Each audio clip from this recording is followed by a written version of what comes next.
Your Facebook ads are everything that you could ever have wanted. You're getting as many leads as you can handle. You're signing new clients. You're making money. You're doing good. You're feeling good. And then bam, they stop working. In this video, I'm gonna show you guys what to do when your Facebook lead ads stop working and how to investigate that, troubleshoot it, and get them back up and running well. My name is Caleb and I run a Facebook ads marketing agency. We specialize in getting new leads for clients. We specialize in Facebook ads. We run these for our clients, get them great results so that they can make more money in their business. I'm gonna walk you through an example of one of our clients here. Every once in a while, this can happen. Your advertisements, they won't last forever. So you need to update them consistently, and I'm going to kind of show you how this all happened and how we did this for this client. So I'm going to jump into Facebook Ads Manager here right now and show that to you. So just to give you a little bit of a background on this client here, this is a painting company. The whole purpose of their Facebook ads is so that we bring in new leads for them. They can call those leads, they talk to those leads, they book an estimate, they go out, quote the job, and then they tell them like, oh, it'll be $4,000, $5,000, you know, whatever the job entails, and then they book the job and complete the service. So the whole purpose of these is to generate leads, get new people, new customers in the door so that they can make more money and do more sales. And like I said, every once in a while, your ads will just start to fizzle out. Your offer, your copy, your creative, you know, your customers, maybe they're just not interested in it anymore, or you need to find a new way to reach those people. So some of the things that may happen is your cost to reach those customers. Maybe you're not getting as many leads, you're not reaching as many people, and the amount of people that you are reaching, your cost per lead keeps going up and up. It just kind of shoots up after a while and things start to get stale. So that is what happened in this campaign right here, Torify Leads Campaign 1.0. That was the first campaign we did for them. Leads they got from this campaign were a pretty solid amount of leads, 39 leads, impressions, 138,000 impressions, and it reached 38,000 people. These are some of the metrics that we want to look at when we're trying to diagnose a problem with Facebook leads. And there's a reason why I picked some of these metrics. To start off, I do want to kind of put this in here. Do not look at your ads day to day. As in like, don't make any changes based off of that single day. I cannot tell you how many times we've just had a poor day, or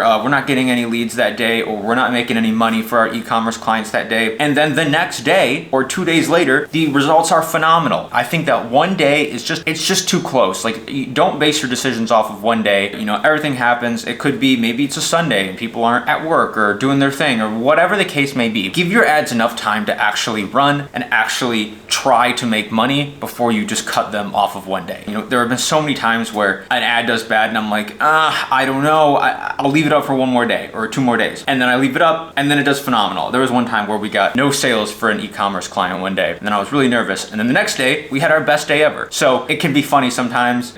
Advertising is kind of an art, sort of science. It's not math. It's not just yes and no all the time. There's a little bit of gray area. So the reason I'm saying this is because I urge you to let your campaigns run for a little while. I'd recommend 2 to 3 days, depending how much money you're spending, before you actually decide, okay, this needs to be changed. Because, you know, sometimes funny stuff just happens like that. The reason I picked all of these metrics is because I want you to try to think about your customer's journey, okay? What happened? First, they see your ad. They see the creative, the picture or video, if it looks good. They see the copy, which maybe compels them or doesn't to click on your ad to become your lead and makes them interested. And they also see your offer. So those are the first things that they need to see. And are they compelling enough to get them to go to the next step? Are they compelling enough to get them to click on the link and open up a form to become your lead? Then is that step, does it give them enough information? Does it compel them enough to actually fill it out and complete it? Is it a 25 question form or is it a 3 question form? A lot more people are gonna fill out that 3 question form. Not a lot of people are gonna take the time to fill out that 25 question form. If somebody does take that time, they're probably a lot higher quality of lead, but definitely a lot less people are gonna fill it out than the 3 question form.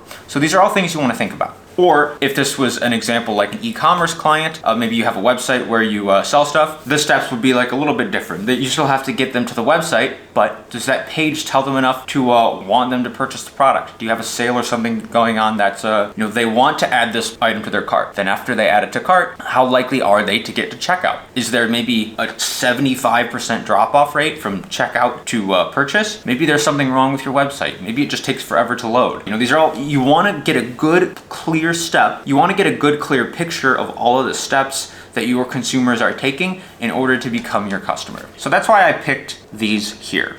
Click-through rate, the percentage of people that go from impressions to actually clicking on your thing, the cost per click. So in other words, if more people click through your ads, then your cost per click will be less. The cost per result, in this case, it's leads, which this is quite high for this client. That's why we stopped and relaunched and did some more stuff, did some investigation. The big thing that I want to look at here and show you guys is frequency. This is the percentage of times, or the amount of times, not percentage, but the amount of times that each person on average has seen your ad. So out of these 38,000 people, each person has on average seen their ads 3.59 times. And that is quite high. Basically, after they've seen it a couple times, we've kind of determined that they're not really interested. And that leaves us with a couple different options. This client, because they are a local service, so they only service a local area, this does put us in a different situation than if they were a national company that serviced everywhere. They only have about roughly 200,000 to 300,000 people in their general area that they could service, that could become their customers. That is not a whole lot, especially when you filter out the amount of people who would actually be interested in painting their home. You know, you gotta own the home first. You probably aren't like 16 or 18 years old. You're probably older. Once you filter out some of those people, their audience size is quite small. So because of this higher frequency, that kind of leaves us with two choices. One, we can either start advertising to more people or different people, expand the range. Maybe instead of a 20-mile radius, we bump it up to 30 or 40 miles around their location. Maybe we open up new neighborhoods, new towns that we want to start advertising in. That is option number one. Or option number two is we could hit the same people in a different way. In this situation, I would probably recommend a little bit of both. So in other words, the people that we're advertising to with this budget, they've all kind of seen the ads, they've all seen it a couple times, so we can either publish new ads, publish new creatives, new copy, new offer, or reach new people with the existing stuff that we have. So based on this data, this is, like I said, a great time to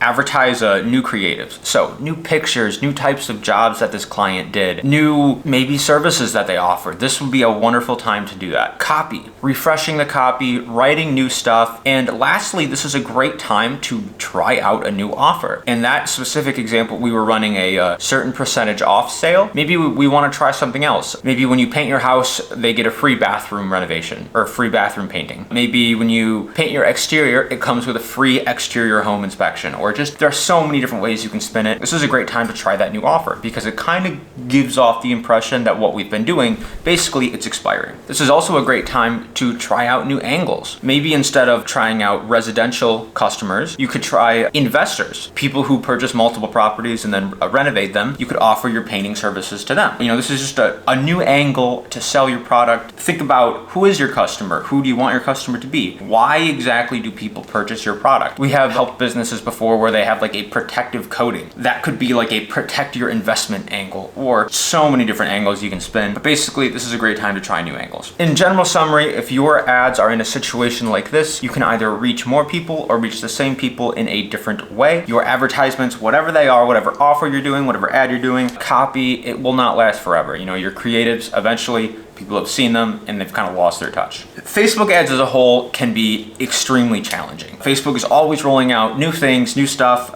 They always need to be updated. They always need to be managed and watched very closely so that you're not in a situation where your ads aren't working anymore and you're just continuously paying for them. They can also be very time consuming. And if you're watching this video, you're probably trying to troubleshoot your ads right now. If you don't want to have to worry about any of that, there is a link below where you can click on it and book a call with either myself or somebody from my team, and we can figure out how we can do all of this for you so that you don't have to worry about anything. I hope this video has provided you with some value today. Hope you all have a great and amazing day, and I'll see you in the next one.